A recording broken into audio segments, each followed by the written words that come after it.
In several previous episodes, we exposed cases of Chinese nationals being arrested at U.S. airports while trying to smuggle in a variety of suspicious material: roundworms, E. coli bacteria samples, as well as a type of fungus that can be used to decimate American crops. Well, we now have a new addition to that list, sort of. A Chinese national has just been arrested at an airport over in Kenya while trying to smuggle out live ants out of the country. Specifically, Mr. Zhang Kechun, a citizen of mainland China, he was arrested at the main international airport in Nairobi, which is the capital city of Kenya. Now, initially, he said that he was innocent and he did not know how the ants got into his luggage, which would have been believable if the 2,200 living ants that he had in his luggage were not individually wrapped in 2,200 little test tube containers. He eventually wound up pleading guilty to the charges of smuggling.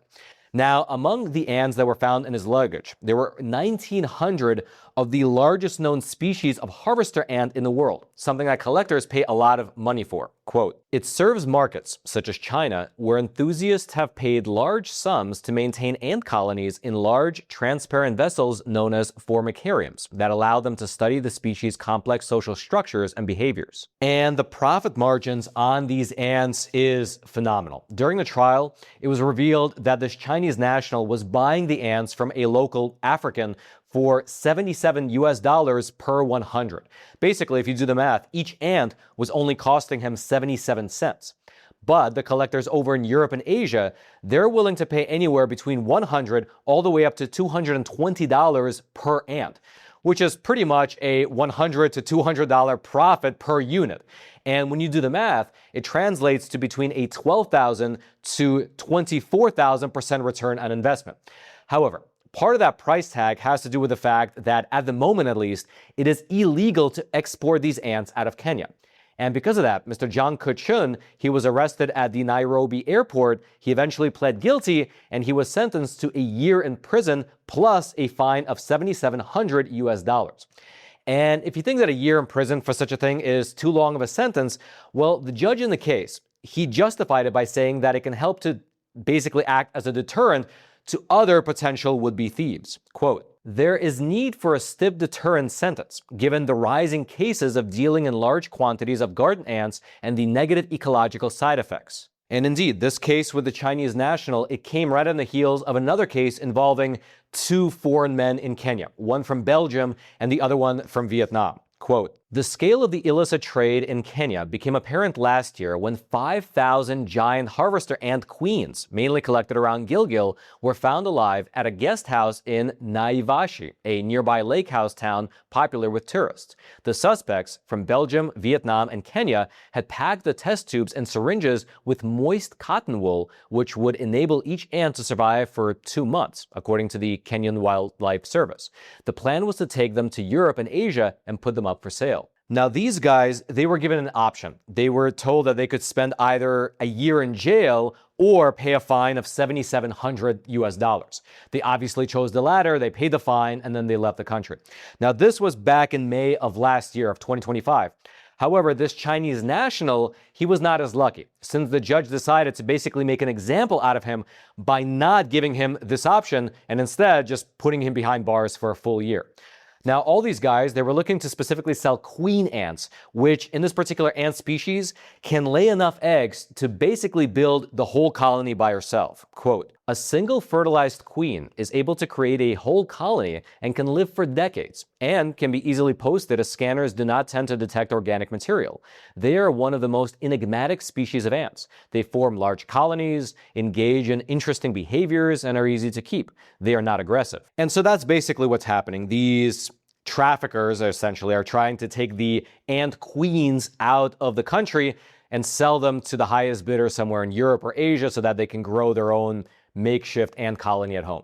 Now, one of the questions that you might have listening to this is, what exactly is the problem here? Because when it comes to things like rhino horns or elephant tusks, it's understandable why countries like Kenya decide to crack down on that type of smuggling, because you obviously have to kill the elephant or the rhino to get their tusks or their horns. But ants are abundant. It's hard to imagine that the demand for ants will be so high that the country of Kenya would ever run out of ants. And so instead, the reason given for the ban is twofold. Firstly, is the potential ecological problems that the receiving country might encounter. Not Kenya, but rather the country that's importing the ants. And to that end, here's a statement from a researcher who published a paper specifically on the ant trade within mainland China. Quote, "Initially, we were very excited when we learned that many people have taken up keeping ants. A colony of pet ants are often kept in a formicarium, which is basically a transparent plastic box so that keepers can observe colonies at work, digging tunnels, collecting food, and guarding their queen. I'd say it's quite charming and can be a good way of educating people about insects and their behavior. But then we realized, wait, isn't keeping invasive species incredibly dangerous? Monitoring online sales of more than 58,000 colonies in China over 6 months, the researchers found that more than a quarter of the traded species were not native to China, despite it being illegal to import them.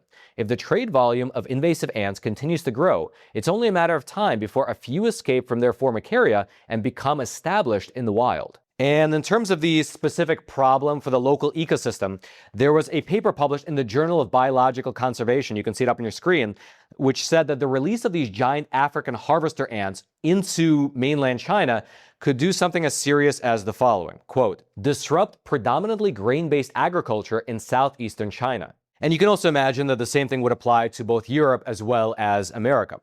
But then also, on the home front in Kenya, the reason for their ban on smuggling is because even though ants are abundant, queens are relatively rare. And the snatching up of these queens for export could lead, potentially at least, to colony collapse. Quote, "Unsustainable harvesting, particularly the removal of queen ants, can lead to colony collapse, disrupting ecosystems and threatening biodiversity." However, there is another whole way to view this issue, just as this opinion piece here in Kenya's Daily Nation newspaper lays out, which is that treating these ants as something akin to a national treasure is unnecessarily hampering a really solid revenue opportunity for the country of Kenya. Quote, "The ants are not finite items like gold or diamonds. They are biological assets that can be bred and farmed, and their production can be scaled up to 1,000 a day. Yet we treat them like stolen artifacts." And actually, this line of thinking is gaining traction, evidenced by the fact that just last year, the government of Kenya did approve new guidelines for commercializing what they call the wildlife economy, which included a carve-out for the ant trade. So technically, licenses right now are available for people to go to Kenya and get these ants legally. But to do it legally, you not only need to fill out the requisite forms, but also you'll need to set up a profit-sharing scheme with the local community from where you're getting the ants. From what I've read, though, as of right now, nobody has gotten one of these licenses. Perhaps everyone who's going for the ants was just risking it and assuming that if they happen to get caught, they could just pay the $7,000 fine and move on, which is probably exactly why the judge in this case decided to throw the book of this Chinese national and lock him up behind bars for a full year to make an example out of him and say, hey, if you want to come for the ants, you have to do the legal way. And so that's that. If you'd like to go deeper into this particular story, I'll throw some research links, including a phenomenal article by the BBC into the whole ant smuggling industry. You'll be able to find them down in the description box below this video if you want to dig deeper into the weeds, which is that description box right below those like and subscribe buttons, both of which I hope you smash so this video can reach ever more people via the YouTube algorithm. And then until next time, I'm your host, Roman from the Epoch Times. Stay informed, and most importantly, stay free.